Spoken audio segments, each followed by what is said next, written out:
राधे राधे सभी भक्तजनों को स्वागत है हमारे YouTube चैनल DBG ननाखेड़ा भजन संध्या में।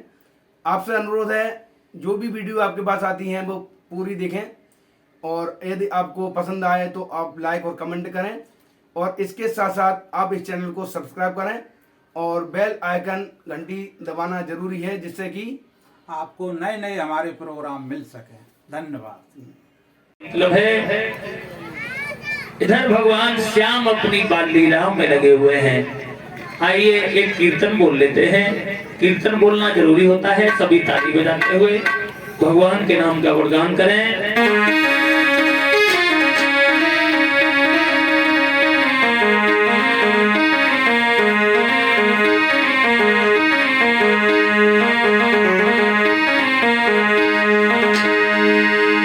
एक बार मीरा राणा से बोली है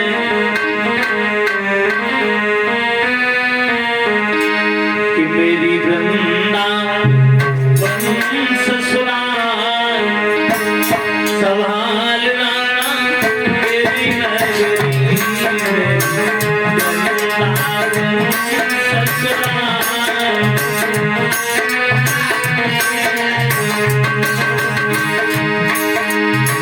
सभी ताली बजाते हुए भगवान के नाम का कीर्तन। तेरी नगरी है राणा तेरी नगरी,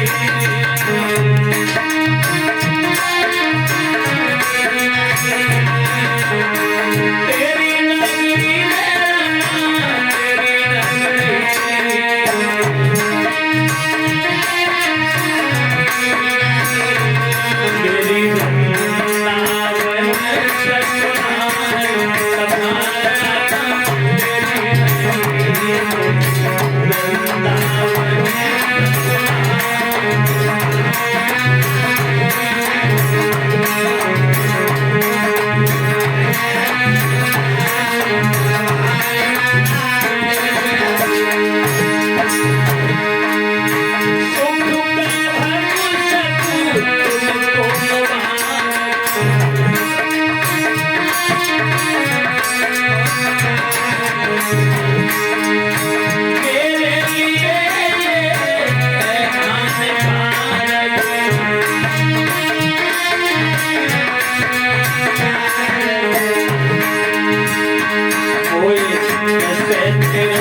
देखिए,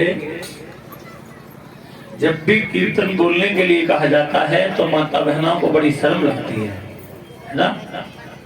लेकिन कीर्तन बोलना बहुत जरूरी होता है। क्यों? राम कथा सुंदर करतारी और संशय विहंग उड़ावन हार। भगवान की कथा को सुंदर बनाती हैं हाथों की तालियां। और देखिए, ये सब संस्कार में आता है। ये संस्कार क्या होता है परीक्षित जी? देखिए, पढ़ना लिखना बड़ी बात नहीं है कि तुम पढ़ लिख के होशियार हो गए, ये बड़ी बात नहीं है। पढ़ना लिखना बहुत जरूरी है, लेकिन संस्कारवान होना उससे भी जरूरी है। संस्कार में क्या होता है? कहने का मतलब है अपनों से बड़ों का कैसे सम्मान करना है, अपनों से बड़ों से कैसे बोलना है। कभी ऐसा न हो जाए जो हमारे मुंह से वो शब्द निकल जाएं जो सामने वाले को बुरे लग जाएं। कभी ऐसा न हो जाए कि हमारे हाथों से वो काम हो जाए जो किसी का नुकसान हो जाए। संस्कार होना बहुत जरूरी है। हमने देखा है कि लड़के और लड़कियां पढ़ लिख के तो बहुत होशियार हो गए, लेकिन अकल 2 पैसे की नहीं है। देखा है, समझ आएंगे। एक लड़की बहुत पढ़ी लिखी थी सज्जनों, बहुत पढ़ी लिखी थी, कभी माँ ने घर का काम कराया नहीं, और जब काम नहीं कराया, अब लड़की की शादी हुई, और जब शादी हुई लड़की ससुराल गई। अब जब ससुराल को जाने को तैयार हो रही है तो लड़की ने कहा, माँ हमने घर का कोई काम तो किया ही नहीं, अब वहाँ काम भी करना पड़ेगा, कैसे करेंगे? तो माँ ने थोड़ी सहायता की, मदद की, हेल्प की, और एक डायरी बनाई, और डायरी पे लिख दिया, अलग अलग सब डाल दिया। जैसे अगर बेटा तुम्हें किसी दिन चाय बनानी है तो सबसे पहला पेज उस पर डाल दिया, हेडिंग चाय। अब चाय में क्या क्या पड़ता है? बोले पहले पानी गर्म करो, दूसरा पत्ती डालो, तीसरा चीनी जो भी शक्कर डालना है डालो, फिर दूध डालो, उबालो, चाय तैयार। अब दूसरा पर्चा खीर वाला, अगर खीर बनानी है हेडिंग डाल दी खीर, पहले पानी गरम, फिर चावल डालो, चीनी डालो, दूध डालो, ऐसे करके सब पर्चे बना दिए। ध्यान रखना, कहने का मतलब है नकलची ज्यादा देर टिक नहीं पाता है। हुआ क्या, अब लड़की उस डायरी को लेके ससुराल गई। अब जब ससुराल पहुंची, अब रह रही है घर पे। एक दिन क्या हुआ कि घर पर कोई था ही नहीं, बो रहे और उन्हें बो रहे, केवल 2 ही रहे। तब तक क्या हुआ, कुछ गेस्ट आ गए, और जब गेस्ट आए तो वे बोले, एक काम करो, घर पर कोई है भी नहीं, तुम जाओ थोड़ी चाय बना लाओ। अब भी बेचारी भाग के गई, चाय बनाने लगी। अब जब चाय बनाने लगी तो वो डायरी खोल के रख ली, चाय वाला पर्चा खोल लिया, लिखा है उसमें पहले पानी गर्म करो। अब देखा, पानी रख दिया, अब पत्ती डालो, पत्ती डाल दी। अब लिखा हुआ है इसमें चीनी डालो, चीनी डाल दी। तब तक क्या हुआ, कुत्ता आ गया बाहर से। अब कुत्ता भगाने गई, तब तक हवा का झोंका आ गया, वो पर्चा पलट गया। और जब पर्चा पलट गया, भाग के आई। अब पर्चा का तो ध्यान ही नहीं दिया, अब उसमें लिखा था चावल डालो, चावल डाल दिए। तो देखिए, काऊ की कही हुई बात, काऊ की सिखाई हुई बात ज्यादा देर टिक नहीं पाती है। इसलिए खुद अपने आप को संस्कारवान बनाओ कि हमें कैसे रहना है। कहीं भी चले जाए, किसी भी सोसाइटी में चले जाए, हम वहां जाके सबको अपने में ढाल लें, उसी को संस्कार कहते हैं। इधर भगवान कन्हैया ने गोपियों के साथ में इस तरीका से महाराज का काम किया। एक दिन भगवान मुरली मनोहर ने क्या देखा है सज्जनों, परिस्थिति, एक दिन भगवान कन्हैया ने देखा हर घर में पूरी पुआ पकवान बन रहे हैं, महिलाएं गीत गा रही हैं, सज धज के कहीं जा रही हैं, ऐसा लगता है किसी को अपने मधुर गीतों से रिझा रही हैं। तो भगवान कन्हैया अपनी बूढ़ी माँ यशोदा के पास गए हैं और एक बात कहिए, मैया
अपनी बूढ़ी माँ यशोदा से सवाल करते हैं, मैया ये गोपियां कहाँ जा रही हैं, किसके गीत गा रही हैं? तो यशोदा तो कुछ नहीं बोल पाई हैं। तब तक हुआ क्या है, बाबा नंद ने कन्हैया को अपने पास बुलाया है और कहा है, श्याम यशोदा को अपना काम करने दो, हम तुम्हें बताएं ये गोपियां कहाँ जा रही हैं, किसके गीत गा रही हैं।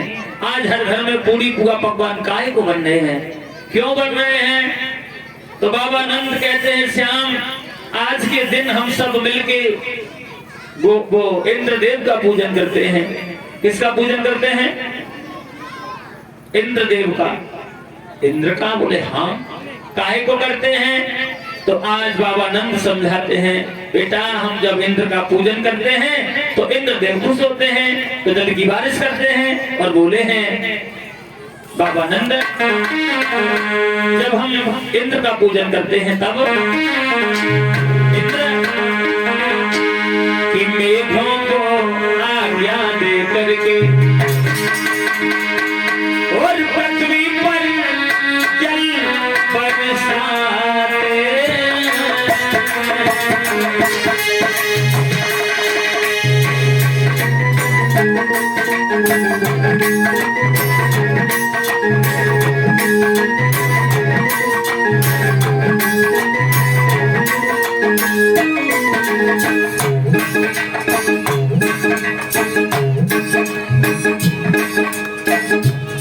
बोले ही बाबा नंद,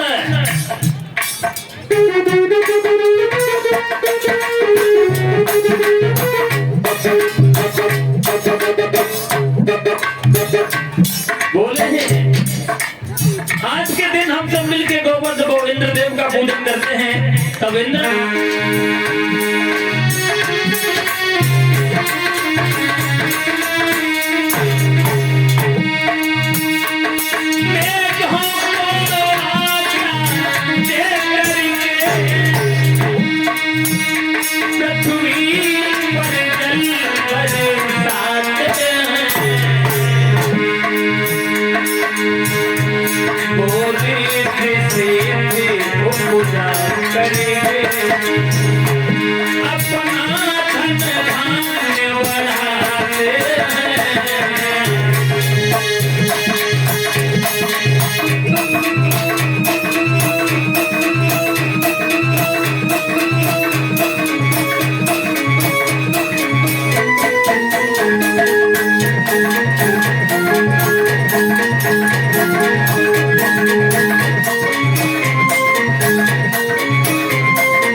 मिलके इंद्रदेव का पूजन करते हैं, और जब इंद्रदेव का पूजन करते हैं तो इंद्रदेव खुश होते हैं, हमारी पृथ्वी पे जल की बारिश करते हैं। और जब जल की बारिश होती है तो हमारी पृथ्वी पे हरी हरी घास उगती है, जिससे हमारे पशु चलते हैं, हमारा अन्न उत्पन्न होता है। तो भगवान कन्हैया कहते हैं, बाबा इंद्र का काम है जल की बारिश करना, हम उसके बदले पूजा काहे को करें, हम उसके बदले पूजा काहे को करें। और बोले हैं भगवान कन्हैया, बाबा मेरी समझ में नहीं आया, आजकल कि दुखिया भैया पानी मांगे तो लाठी लेकर धाते, और जियत बापनो बात न पूछी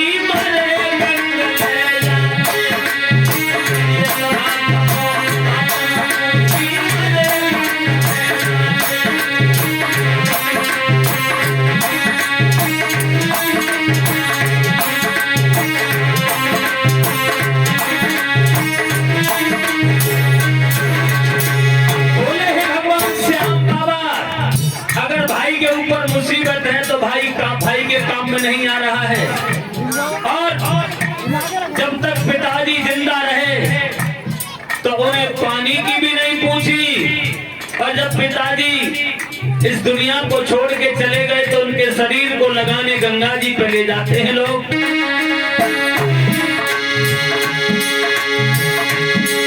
अरे मरे गए मरहट मसान पे चंदन फूल चढ़ाते। अरे मरे गए मरहट मसान पे चंदन फूल चढ़ाते। और वो कौन सा महीना होता है परीक्षित जी, जब कौआ बाप बनाए जाते हैं। अरे मरे गए मरहट मसान पे चंदन फूल चढ़ाते। और द्वार समागत जब लागे तब कौआ बाप बनाते।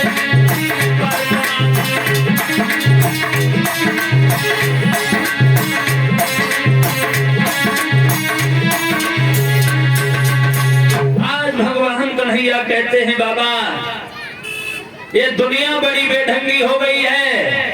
जब तक पिताजी जिंदा रहे उन्हें पानी की भी नहीं पूछी, और जब वो दुनिया से चले गए तो लोग लोगों को दिखाने के लिए उनका श्राद्ध करने गंगा जी पे जाते हैं, बड़ी जोर की दावत करते हैं, लेकिन इससे कल्याण नहीं होना।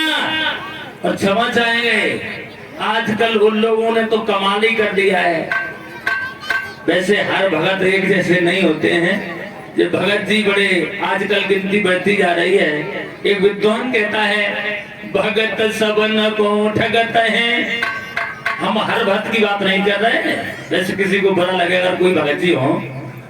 भगत सबन को ठगत है पर भगत ठगे न कोई, कोई भगत को ठग सके जाके हाथ में डंडा।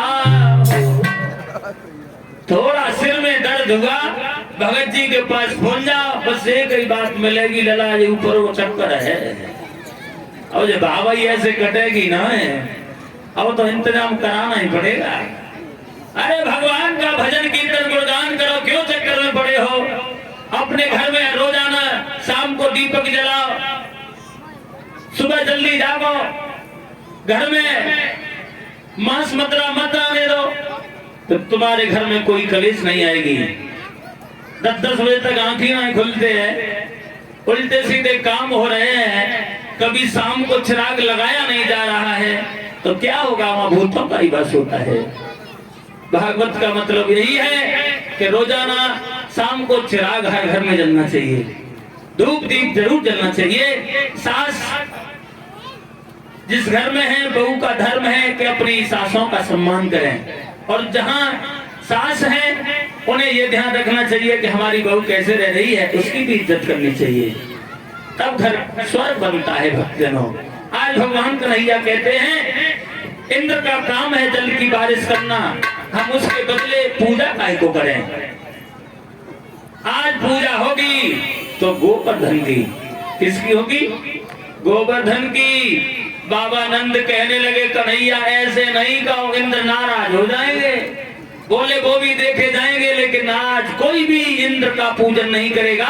पूजन होगा तो सिर्फ गोवर्धन का। पूरे ब्रजमंडल में ये खबर फैल गई, कोई भी आज इंद्र का पूजन नहीं करेगा। पूजन होगा किसका होगा? गोवर्धन का।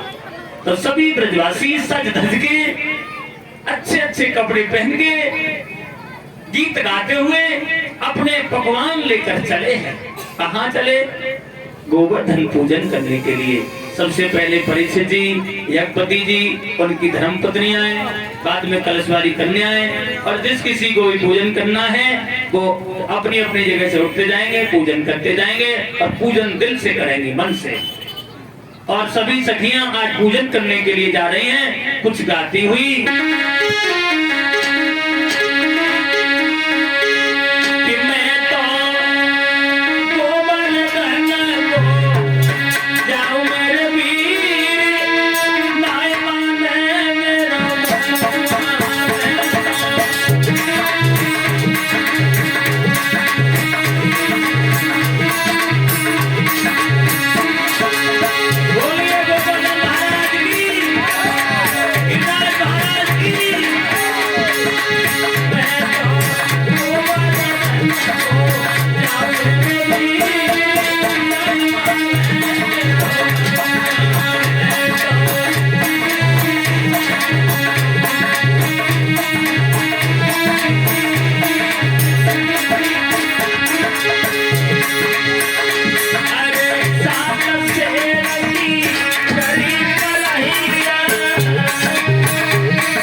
जाइए, पूजन कर लीजिए, सभी लोग उठकर पूजन करते जाएं।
रखना सज्जनों।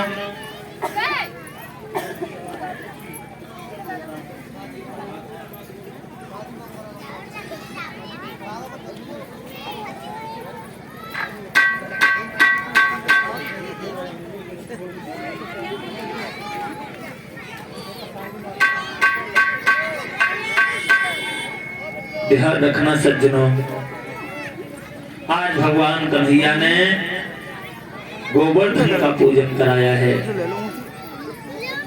सभी ब्रजवासी गोवर्धन का पूजन कर रहे हैं और गीत भी गाते जा रहे हैं, नाचते भी जा रहे हैं। फ्रेंसिस जी और एकमती जी नाच लो।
बोलिए गोवर्धन महाराज की।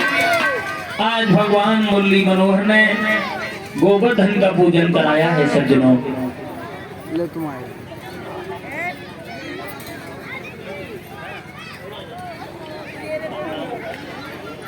ध्यान रखना, इधर जब गोवर्धन का पूजन कराया है सज्जनों, उधर देव ऋषि नारद ने इंद्रदेव को जाके बता दिया है। देव ऋषि नारद ने इंद्र से जाके कहा, इंद्रदेव आज उन छोटे छोटे ग्वालाओं ने तुम्हारा बड़ा अपमान कराया है, आपका पूजन छुड़वा दिया, गोवर्धन का पूजन कराया है। तो इंद्र कहने लगा, देव ऋषि नारद तुम तो जानते ही हो, तुम्हें नहीं मालूम है जब चीता का मरने का समय आता है तो उसके पंख और इतनी घनघोर बारिश कर दो तो ब्रजमंडल बह जाए और यमुना जी में चला जाए। ध्यान रखना सज्जनों, इंद्र के आदेश की देरी थी, काम की देरी नहीं है।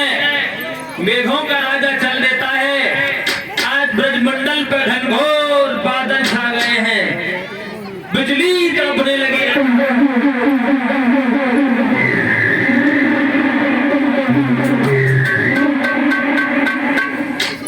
घनघोर बादल, ऐसा ही नहीं